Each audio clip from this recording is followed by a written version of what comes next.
Mesdames et messieurs, bonjour et bienvenue dans une nouvelle vidéo sur l'impression 3D. Aujourd'hui, on va essayer de régler un gros problème de vie. Laissez-moi vous expliquer. Voici la porte d'entrée de mon appartement. Donc, imaginons, j'ai terminé ma journée, j'entre dans l'appart et j'ai mes clés avec moi et j'aimerais pouvoir les déposer quelque part où je sais que je vais être capable de les retrouver facilement. Je sais que je vais pas les perdre, je sais qu'elles vont toujours être là. Alors, j'aimerais pouvoir les poser au mur juste ici. Mais en ce moment, quand j'essaie de mettre mes clés au mur, il se passe quelque chose, les clés tombent, les clés ne collent pas au mur. Voyez-vous, chez mes parents, il y a un système qui a été mis en place pour qu'on puisse accrocher nos clés au mur.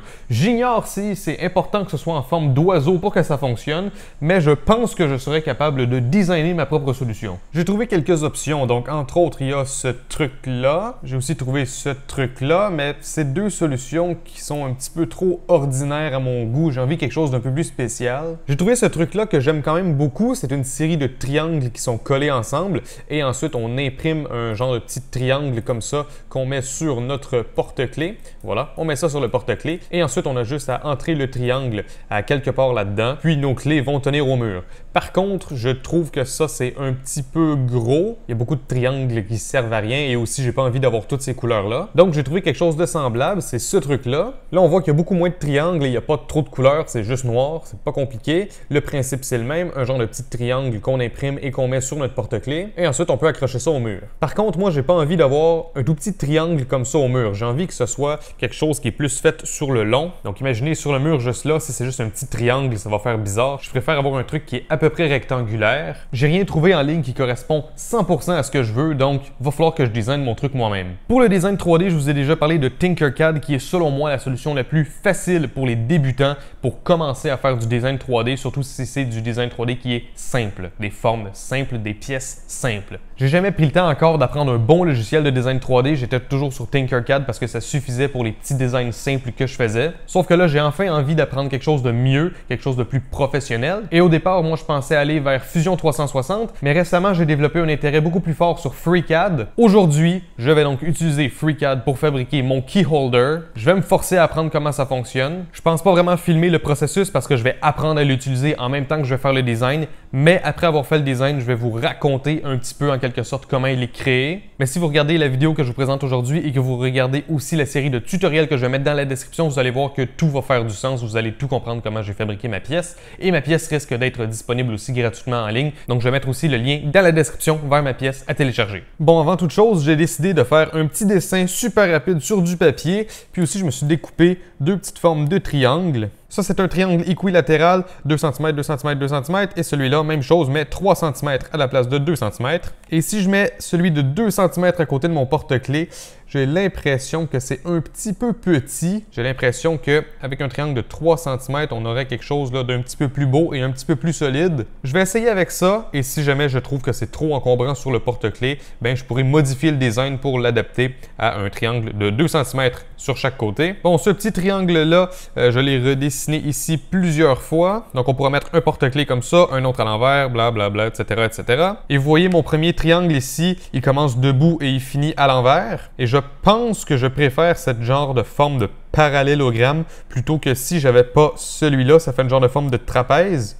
Je pense que je préfère ça comme ça. Et ensuite, si on regarde sur mon mur, si je me mets comme ça, là, je suis à peu près à la moitié du mur et 16 cm, ça s'arrête là et ça commence là. Ça risque d'être un peu plus grand, genre 18 ou 20 cm, parce que bien sûr, chaque ligne ici, elle va avoir une certaine épaisseur. Mais si on se dit que ça va être entre 16 et 20 cm, je pense que ça va être juste une bonne grandeur sur le mur pour pas que ça ait l'air juste d'un truc qui a pas sa place. Je pense que ça va être juste assez grand pour être beau, mais pas trop grand non plus pour avoir l'air bizarre.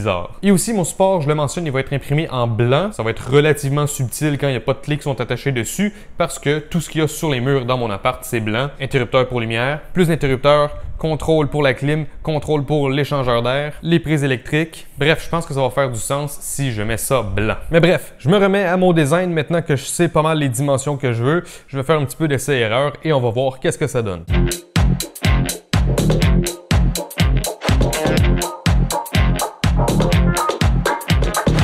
C'est une nouvelle journée. J'ai travaillé très fort hier à apprendre à utiliser le logiciel et à commencer à designer mes pièces. Le design de cette pièce-là est pas mal terminé, je crois.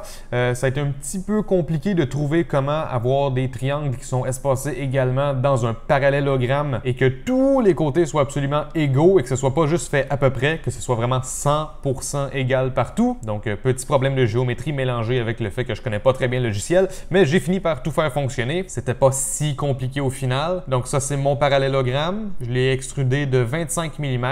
Ensuite, j'ai un premier triangle ici. Mon triangle, je lui ai mis un pattern linéaire, c'est-à-dire que mon triangle, il est multiplié à des distances régulières, un nombre de fois défini. Et ensuite, ce que j'ai fait, c'est que j'ai utilisé un pattern de symétrie pour fabriquer un triangle à l'envers. Et ensuite, avec ce triangle-là, que j'ai positionné pile entre les deux sommets de ces triangles-là, j'ai pris un autre pattern linéaire et je l'ai multiplié encore une fois. Donc là, ça paraît pas très bien, mais si je tourne un petit peu, vous voyez que c'est creux où il y a les triangles. Mes cavités sont de 23 mm, ce qui veut dire qu'il va rester 2 mm d'épaisseur pour le fond du parallélogramme où est-ce qu'il y a des cavités. Ensuite, j'ai créé un mesh pour le transformer en fichier STL. Puis, ben voilà, ça va être pré-envoyé à l'imprimante. Par contre, qu'est-ce qui me pose un petit peu de problème encore, c'est la partie porte-clés. Donc oui, j'ai mon triangle ici, sauf que je veux bien sûr avoir une attache. Et si on regarde ici, l'attache, c'était simplement un petit anneau. Mais moi, je vous avais dit que je préférais un genre de truc comme ça, un genre de pyramide de trouée au milieu. Et moi, en ce moment, j'ai un petit peu de difficulté avec ça parce que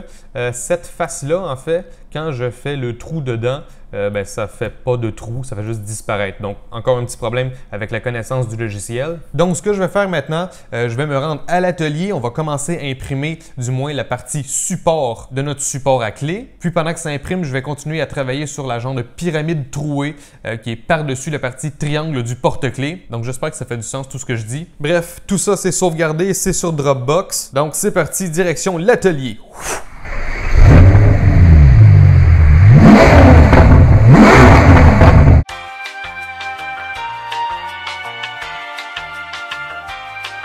Hey, bienvenue dans l'atelier. Je ne sais pas si vous vous rappelez de cet endroit. Comme je vous l'ai dit tantôt, on a déjà une pièce qui devrait être prête à imprimer. Mais là, pour l'instant, on doit déjà préparer l'imprimante. Donc, je viens de la démarrer et je vais la faire chauffer. On va mettre le filament blanc. Ça faisait super longtemps que je ne m'étais pas servi de ce filament. Cette bobine-là fait partie des premières que j'ai achetées en juillet l'année dernière. Donc, ça fait essentiellement 1 an que je possède cette bobine-là. Donc, j'ai pas pris de chance. J'ai mis ça dans le déshumidificateur plus tôt cette semaine. J'ai mis ça dans un petit sac comme ça. J'ai enlevé le plus d'air possible. Puis, j'ai mis des petits sachets de silica gel pour absorber l'humidité. Preheat PLA. Donc, on va pouvoir changer la couleur. Je vais m'assurer que le plateau s'est pas désajusté avec le temps ou quoi que ce soit. Elle était sur une autre table, je l'ai déplacée ici, donc peut-être que ça peut avoir bougé. L'imprimante est prête. Il y a maintenant du filament blanc qui sort au bout de la buse. J'ai ajusté le plateau. Elle est prête à imprimer. Donc là, je suis dans Simplifier 3D, puis tout a l'air bien. Si je vous zoome un petit peu, vous voyez que, ben, tout a l'air tout à fait normal, quelques layers, puis ensuite, ben voilà, on voit les triangles qui commencent à monter avec les côtés du parallélogramme, et puis c'est terminé. Donc, j'imagine que tout fonctionne. Là, je suis en 0.2 mm et ça prend 2h46, donc bon, ça c'est une estimation. J'imagine que ça va prendre un petit peu plus de 3 heures peut-être à imprimer. Et pendant que ça imprime, ça va me donner le temps d'essayer de finaliser la partie porte-clés. Quelques heures plus tard, mais enfin, j'ai réussi à faire qu'est-ce que je voulais. Regardez ça. Voilà. Sublime avec le trou en haut et tout. Rien qui est fait au hasard. Tout est censé être 100% exact. Encore une fois, il n'y avait rien de bien compliqué. C'est juste une question de bien connaître le logiciel pour être capable de faire ces trucs-là. Mais je crois que mon truc va bien fonctionner. Donc maintenant, je vais le dimensionner en plusieurs grandeurs et envoyer ça sur la CR10.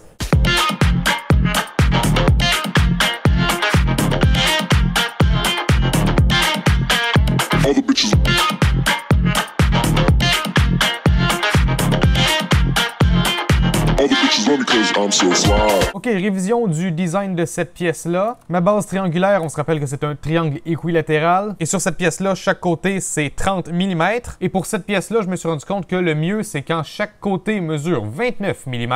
Ça accrochait un petit peu sur les côtés, les arêtes un peu pointues. Donc, j'ai mis un biseau arrondi sur le côté ici, comme vous pouvez voir. Et aussi, j'ai ajouté un biseau sous la pièce. Donc, ça aide un petit peu mieux à l'insérer dans le support. Et aussi, je trouve que ça lui apporte une géométrie intéressante. Ça, c'était le premier test et vous voyez qu'en haut, c'est tout dégueulasse parce que je l'ai imprimé assez vite et le plastique n'avait pas le temps de durcir complètement. Et il y a une nouvelle couche qui se faisait par-dessus. Donc, bon, c'est pas très beau. Et vous voyez que le dessous, c'était complètement plat. Ensuite, ici, j'avais juste changé un tout petit peu la grandeur. Et à partir de là, j'étais capable d'insérer la pièce dans le support. Mais ça entrait pas très bien. Ensuite, ça, c'est quand j'ai appliqué le biseau sous la pièce. Et ça, c'était déjà beaucoup mieux. Et ensuite, j'ai ajouté non seulement le biseau sous la pièce, mais aussi le petit biseau arrondi qui paraît pas vraiment à l'œil nu, mais pourtant, ça a fait une différence. Ça entre beaucoup mieux. Après avoir fait celui-là, j'en ai imprimé deux qui sont comme lui, mais imprimés plus lentement pour laisser le temps au plastique de se refroidir un peu. Et ça a donné un résultat qui est pas parfait, mais qui est quand même franchement pas si mal. Si je le regarde d'en dessous comme ça a eu un petit peu de difficulté parce que j'ai pas mis de support et donc ça imprime un petit peu dans le vide. Mais vu de dessus, c'est beaucoup mieux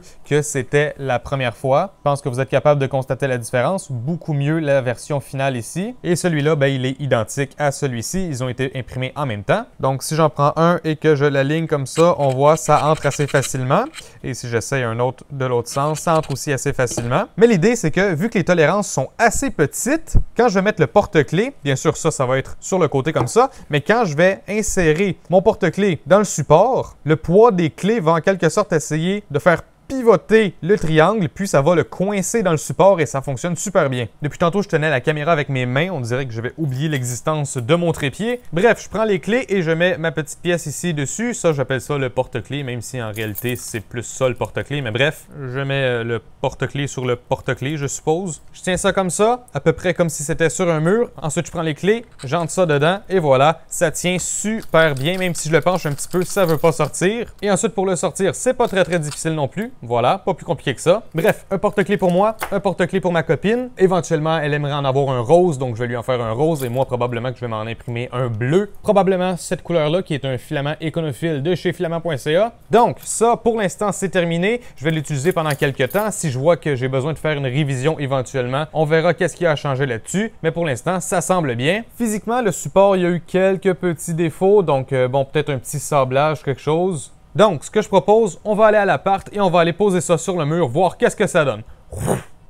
Bienvenue à l'appart. Voici ici des outils sophistiqués, téléphone en guise de calculatrice, un petit indicateur de niveau, gomme à effacer, crayon à mine, ciseaux, adhésif double face, ruban à mesurer. En premier lieu, ce que j'ai fait, j'ai pris le ruban à mesurer et j'ai mesuré la distance entre la moitié de mon interrupteur et le sol. Et ensuite, j'ai mesuré la largeur du mur, j'ai trouvé le milieu. Puis ensuite, avec ces données-là, j'ai pu trouver où mettre mon support à clé pour que ce soit bien au milieu, bien centré et que ce soit à la même hauteur que les interrupteurs de lumière. Et voici ce que ça donne. Donc, comme vous pouvez voir, voilà, c'est bien fixé au mur. Donc, voilà ce que ça donne. Et voilà, si on recule un petit peu, vous voyez que c'est pas trop choquant pour les yeux. C'est assez subtil. Si je vous le montre aussi, avec d'autres trucs qui sont là, vous voyez, c'est vraiment pas si mal. C'est pas exactement le même blanc que les interrupteurs, mais ça se fond quand même assez bien. Et maintenant, c'est le test ultime. J'ai mes clés ici. On va voir est-ce que ça tient. J'entre ça et voilà. Mes clés tiennent. Ça tient super bien. Et quand je veux les prendre, je tire dessus. Et voilà. Le tour est joué. Et je peux essayer un autre triangle pour voir. Je le pousse dedans. Voilà. Je veux reprendre mes clés, je tire. Si j'essaie un qui est à l'envers, on fait le même exercice, je le pousse dedans, ça tient. Je peux faire ça, comme ça ne veut pas tomber. Ensuite, je le prends, je tire, et voilà. Est-ce que c'est plus pratique qu'un simple crochet? Probablement pas, sauf que ça m'a quand même permis d'apprendre à designer dans FreeCAD et ça met une petite touche personnalisée à mon appart. Donc personnellement, moi, ça me convient parfaitement. Bien hâte de voir ce que ma copine va penser de ça. Elle avait l'air de bien aimer l'idée. On verra maintenant si elle aime le résultat. Bon, alors je propose qu'on termine cette vidéo en compagnie de mon basilic juste à côté. Il y a eu un petit peu de difficulté, on a coupé les bonnes pousses, puis là, ben, il commence à faire de nouvelles pousses, donc c'est pas si mal, il est encore en vie. Mais bref, comme vous avez vu, en 2 après-midi et 2 soirées, je dirais, j'ai complètement appris à utiliser FreeCAD à partir de zéro pour fabriquer ce projet-là qui est assez simple en tant que tel, sauf que c'est justement un projet comme ça qui va être idéal pour apprendre à utiliser un logiciel qui est quand même relativement compliqué, surtout quand on s'y connaît pas trop dans le domaine. Donc pour moi, c'est une réussite à 100%. J'ai réussi à faire le projet. j'aime le résultat que ça donne, ça fonctionne bien et en plus j'ai réussi à le faire dans les délais que je m'étais accordé, c'est-à-dire faire ce projet-là à temps pour pouvoir sortir une vidéo samedi. Bon, j'ai dit qu'on terminerait avec le basilic, pourquoi ne pas terminer avec les deux cactus? J'espère que vous avez aimé cette vidéo, j'espère que vous l'avez trouvée utile et que ça vous a inspiré. Si c'est le cas, n'hésitez pas à laisser un j'aime et à commenter et n'hésitez pas à me rejoindre sur tous les réseaux sociaux YouTube, Facebook, Instagram et moi je vous revois la prochaine fois dans une autre vidéo. Ciao tout le monde!